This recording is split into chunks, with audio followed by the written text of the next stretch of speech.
Hello students, आज हम लोग क्लास 9th के हिंदी विषय के काव्यखंड के अंतर्गत पहला पाठ पढ़ेंगे। पाठ का नाम है साखी और इस साखी पाठ के कवि हैं कबीरदास।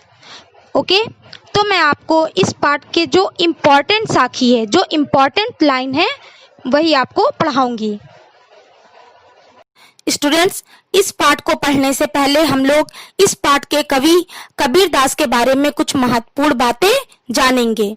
जैसे कबीरदास का जन्म कब हुआ, इनकी मृत्यु कब हुई और इनकी कृतियां कौन सी हैं। तो चलिए शुरू करते हैं। कबीरदास का जन्म काशी, जिसे हम लोग वर्तमान समय में वाराणसी कहते हैं, में सन 1398 ईस्वी में हुआ था। कब हुआ था इनका जन्म? 1398 ईस्वी में हुआ था। इनकी माता का नाम नीरू और पिता का नाम नीमा था। इनके पुत्र का नाम कमाल और पुत्री का नाम कमाली था।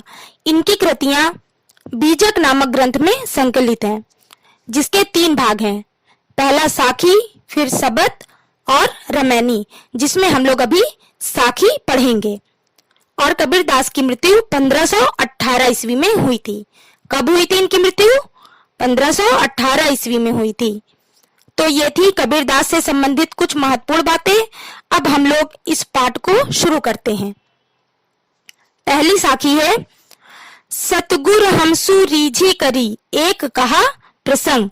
सतगुर मीन्स सतगुरु या ईश्वर। हमसु मीन्स हमसे, रीझी करी मीन्स प्रसन्न होकर, खुश होकर, एक कहा प्रसंग। इस साखी में कबीरदास ने गुरु का महत्व बताते हुए कहा है कि गुरु की कृपा से ही ईश्वर के प्रति प्रेम उत्पन्न होता है। ठीक है, तो चलिए देखिए। सतगुर हमसु रीझी करी एक कहा प्रसंग। यहाँ पे कह रहे हैं कि कबीरदास जी कहते हैं कि सतगुरु ने मेरी सेवा भावना से प्रसन्न होकर, खुश होकर मुझे ज्ञान की बात समझाई, जिसे सुनकर मेरे हृदय में ईश्वर के प्रति सच्चा प्रेम उत्पन्न हो गया। एक कहा प्रसंग, वह उपदेश मुझे ऐसा लगा मानो ईश्वर प्रेम रूपी जल से भरे बादल बरसने लगे हों। बरसिया बादल प्रेम का भीजी गया सब अंग। कह रहे हैं वह जो उपदेश था वह मुझे ऐसा लगा मानो ईश्वर प्रेम रूपी जल से भरे बादल बरसने लगे हों और उस ईश्वरीय प्रेम की वर्षा से मेरा अंग अंग भीग गया। यहाँ कबीरदास का कहने का अर्थ यह है कि सदगुरु के उपदेश से ही हृदय में ईश्वर के प्रति प्रेम उत्पन्न होता है और उससे ही मन को शांति मिलती है। इस प्रकार जीवन में ईश्वर का अत्यधिक महत्व है, गुरु का अत्यधिक महत्व है। स्टूडेंट्स, इसका संदर्भ आप लोग कैसे करेंगे? मतलब ये जो व्याख्या है, इससे पहले संदर्भ करा जाता है, प्रसंग किया जाता है। संदर्भ आप लोग ऐसे करेंगे कि प्रस्तुत साखी हमारी पाठ्य पुस्तक के काव्यखंड, मतलब जो खंड आप पढ़ रहे हैं उसी खंड को लिखा जाता है। तो प्रस्तुत साखी हमारी पाठ्य पुस्तक के काव्यखंड के साखी शीर्षक से, हम लोग कौन सा शीर्षक पढ़ रहे हैं? साखी पढ़ रहे हैं, तो वही लिखेंगे, साखी शीर्षक से लिया गया है। और इसके कवि फिर लिख देंगे, जैसे यह कबीरदास द्वारा रचित कबीर ग्रंथावली से ली गई है। ठीक है, और प्रसंग में आप इसी का थीम लिखेंगे, जो मैंने समझाया उसी का कुछ इंपॉर्टेंट पॉइंट आप प्रसंग में लिखेंगे। और सेम यही संदर्भ आप इस पूरे चैप्टर में यही संदर्भ लिखेंगे। ठीक है, चलिए दूसरी साखी शुरू करते हैं। राम नाम के पट तरे देबे को कछु नाही, क्या ले गुर संतोषिए हौस रही मन माही। राम नाम, तो ये नाम हो गया राम का। पट तरे मीन्स समान वस्तु, जब किसी की एक जैसी वस्तु हो उसी को बोलते हैं, दो वस्तु एक समान हो। देबे को मीन्स देने को, कछु मीन्स कुछ, नाही मीन्स नहीं।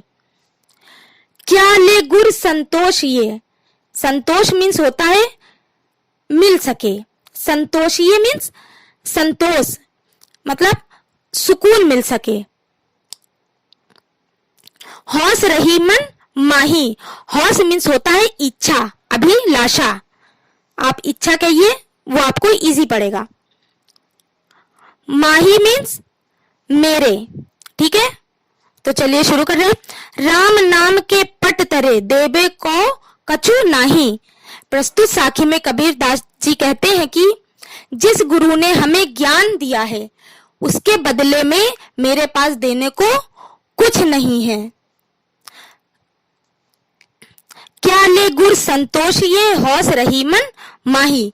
कबीर दास जी का कहना चाहते हैं कि गुरु ने मुझे राम नाम दिया है, उसके बदले में संसार में देने को कुछ नहीं है, तो फिर मैं गुरु को क्या देकर संतुष्ट करूं। कुछ देने की इच्छा मन में ही रह जाती है। यहाँ पर कबीरदास जी का कहना है कि गुरु ने मुझे ऐसा राम नाम दिया है, ऐसा ज्ञान दिया है कि मैं उसके बदले में उनको कुछ नहीं दे सकता। मैं जो कुछ भी देना चाहता हूँ वो मेरे मन में ही रह जाती है। मतलब कि जो उन्होंने मुझे ज्ञान दिया है राम नाम का, वो इतनी बड़ी मूल्यवान वस्तु है कि उसके बदले में इस संसार में देने के लिए कुछ है ही नहीं कि मैं कुछ भी देकर अपने सदगुरु को खुश कर सकूं, उनको प्रसन्न कर सकूं। परंतु मैं कुछ भी उनको देने के लिए सोचता हूं तो वो मेरे मन में ही रह जाती है। ठीक है। तीसरी साखी देखिए। ज्ञान प्रकाश्या गुर मिलिया सो जिनी बीसरी जाई। जब गोविंद कृपा करी तब गुरु मिलिया आई। ज्ञान प्रकाश्या मीन्स ज्ञास का प्रकाश करने वाला। गुर मीन्स गुरु, मिलिया मीन्स मिलना। सो जिनी बीसरी जाई। जिनी मीन्स होता है नहीं, बीसरी मीन्स भुलाना। ठीक। तो यहाँ पे कह रहे हैं ज्ञान प्रकाश्या गुर मिलिया सो जिनी बीसरी जाई। कबीर दास जी कहते हैं कि सच्चा गुरु मिलने पर चारों ओर ज्ञान का प्रकाश फैलता है। कह रहे हैं ज्ञान प्रकाश्या गुर मिलिया।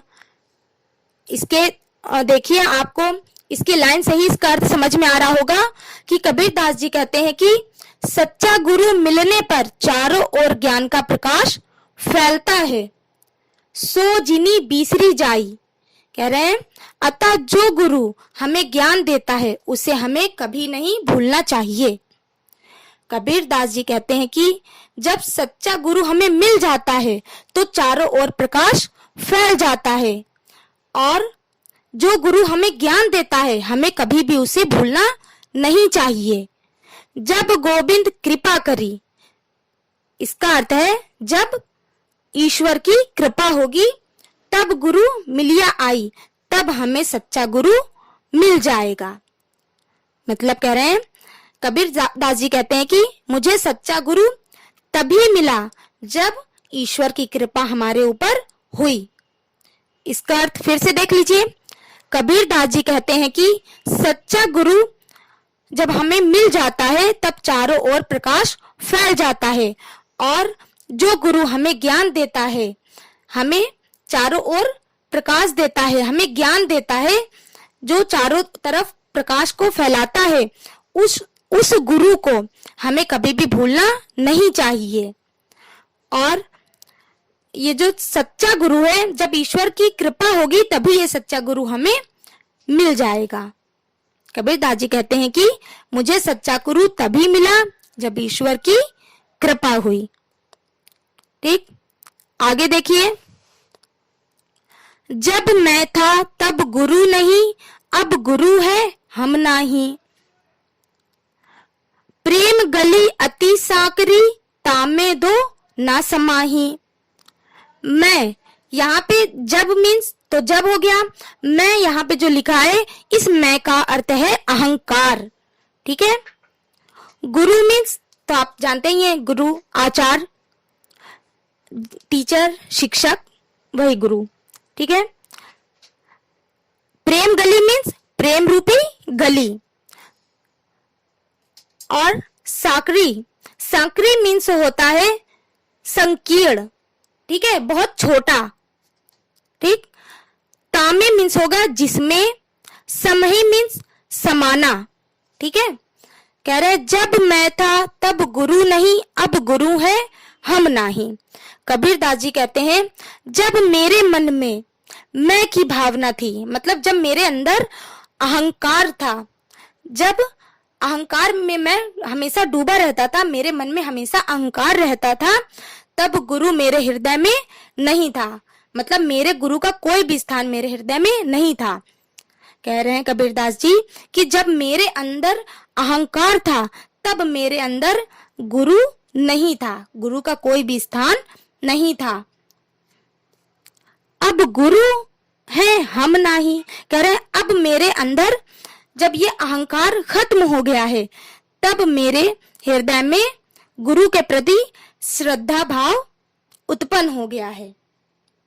कह रहे जब मेरे अंदर अहंकार था तब मेरे अंदर गुरु नहीं थे, अब जब ये अहंकार खत्म हो गया है तो मेरे हृदय में ईश्वर, मेरे गुरु के प्रति सद्भावना उत्पन्न हो गई है।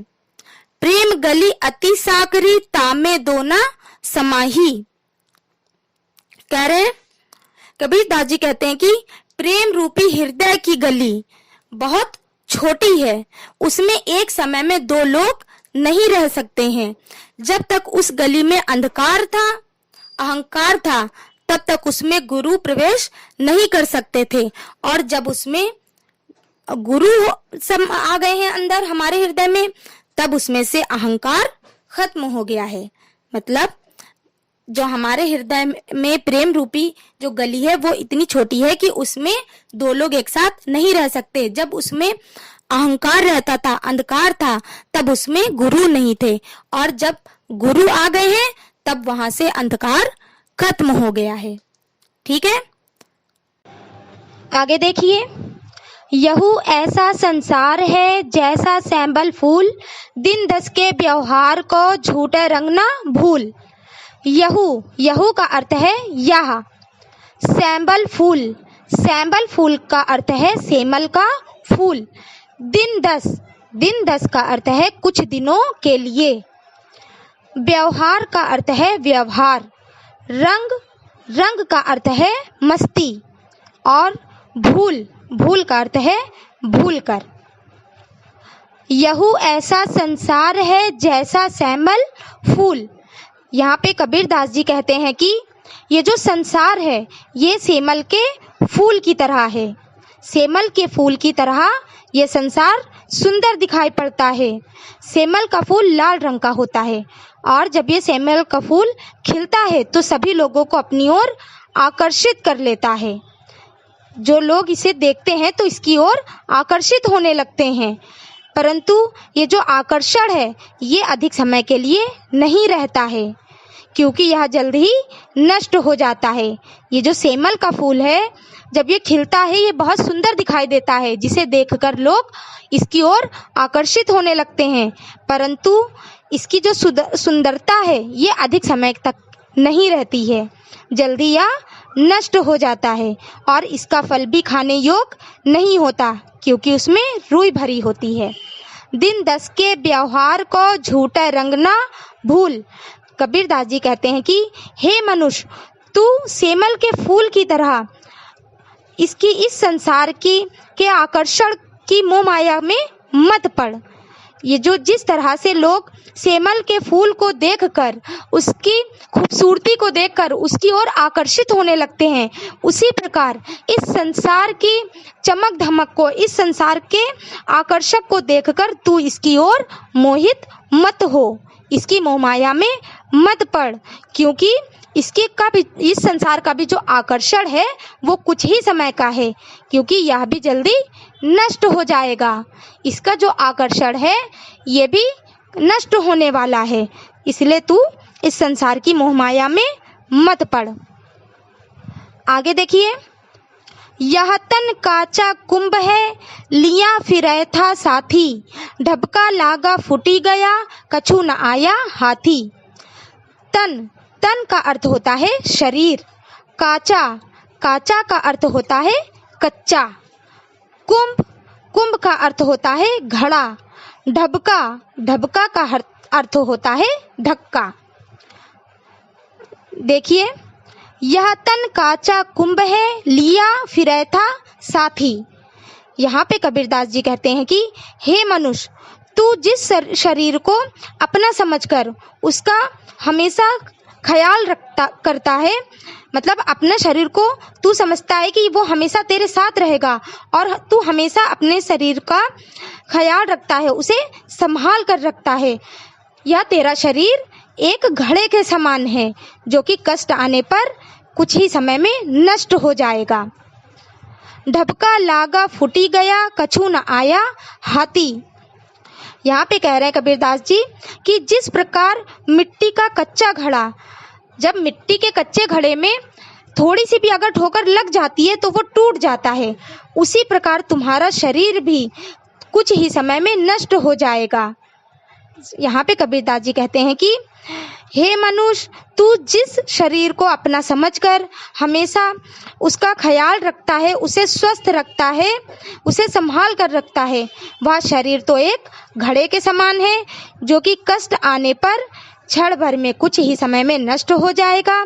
जिस प्रकार से मिट्टी का कच्चा घड़ा जरा सी ठोकर लगते ही टूट जाता है, उसी प्रकार तुम्हारा ये शरीर भी कुछ ही समय में नष्ट हो जाएगा। इसलिए अपने ये जो तेरा शरीर है, अपने इस शरीर की मोहमाया को त्याग कर दे और ईश्वर की भक्ति में लग जा। अपने इस शरीर का मोह को त्याग कर और ईश्वर की भक्ति में लग जा। ठीक है, तो आप लोगों को ये पूरी साखी समझ में आ गई होगी। नेक्स्ट वीडियो में मैं आपको काव्यखंड का दूसरा पार्ट पढ़ाऊंगी। Good bye.